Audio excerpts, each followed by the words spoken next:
My country people, now nothing dey shock me again for dis country o.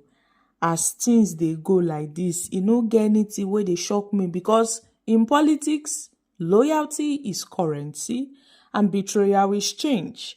Now in the case of Segun Sowunmi, a man many once thought was ideologically anchored and emotionally loyal to the cause of Atiku Abubakar, to the cause of the People's Democratic Party, to the cause of Nigerians, and all of that. Guys, you would be shocked.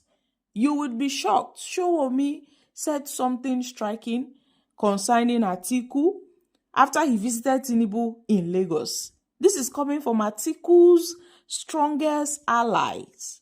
One of Atiku's strongest allies. And he said he will support Tinubu in 2027.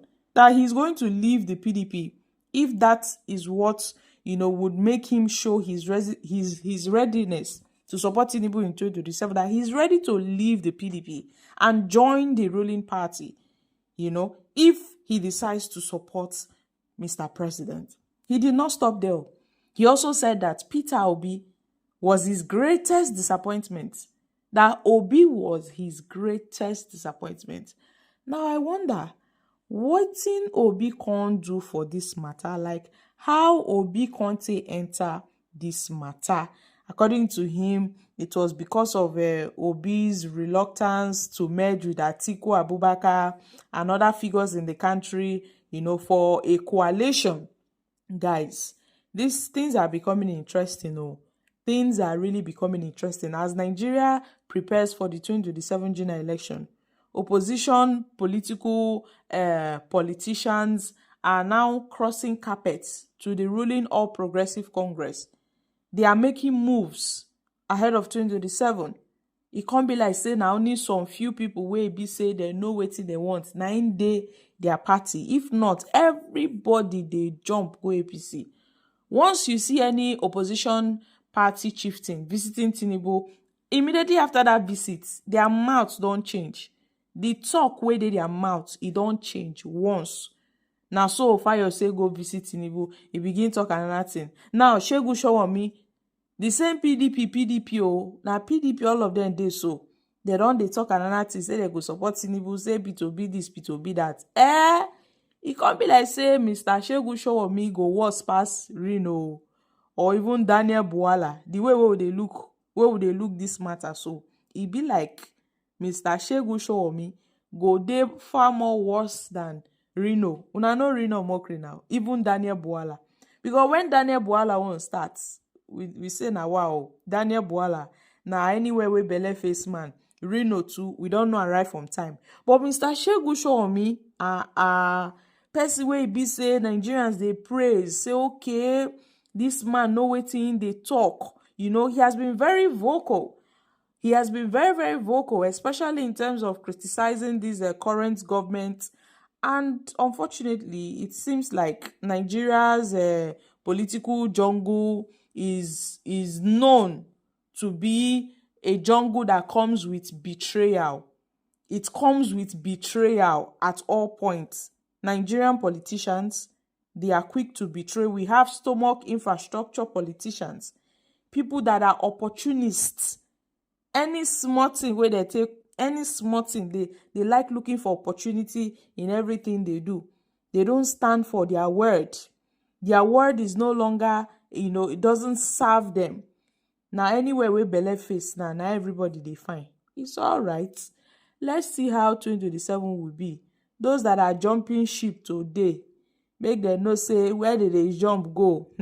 Still easy for there. Still easy for there. That's why we need leaders with vision. We need leaders that, are not politically stomach infrastructure. We don't need people that are hungry to lead us in this country. We need people that are genuinely concerned for Nigerians to really lead us in this country and to lead us to a greater height. So guys, what are your thoughts on this? Just humble. If I wanted an appointment from Bashadwala Tinubu, I'll be there since. My brother is Bikole Amusu. In the past, he was governor in Ogun State. We had an issue because I left him for Daniel. He was governor for 8 years. He's my brother. He can never tell you I ever came to him to tell him, let's do beggar. But I don't flow that way.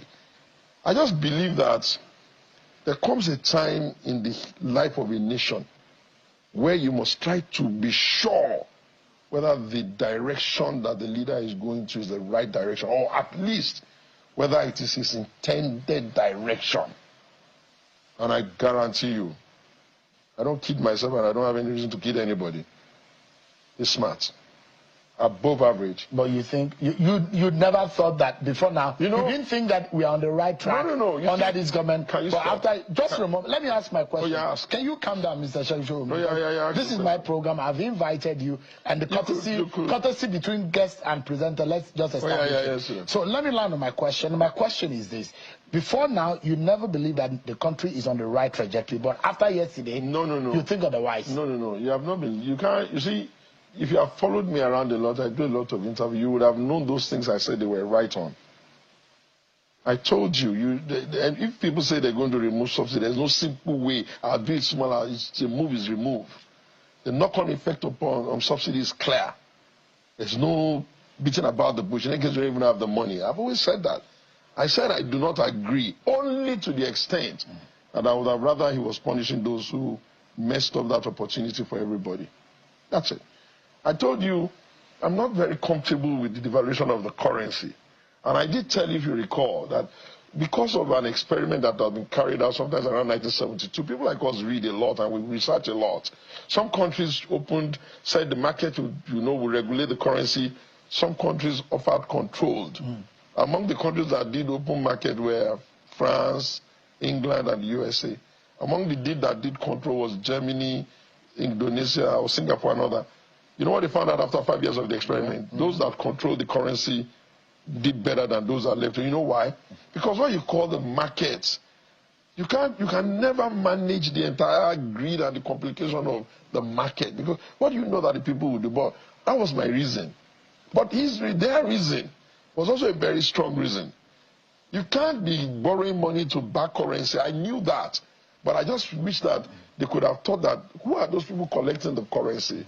Who are those people doing the arbitrage? So that we can, because they will leave a paper. So the question I was asking earlier, whether or not after yesterday, you had... I think that, you were born again. No, I don't need to be born again. The philosophy of Bola. I don't need to be born again. I've always known him. I've always said he's smarter than his mates. So, but do you know anything different from this? I think what happened when I was with him yesterday is that nostalgia of who I know he is.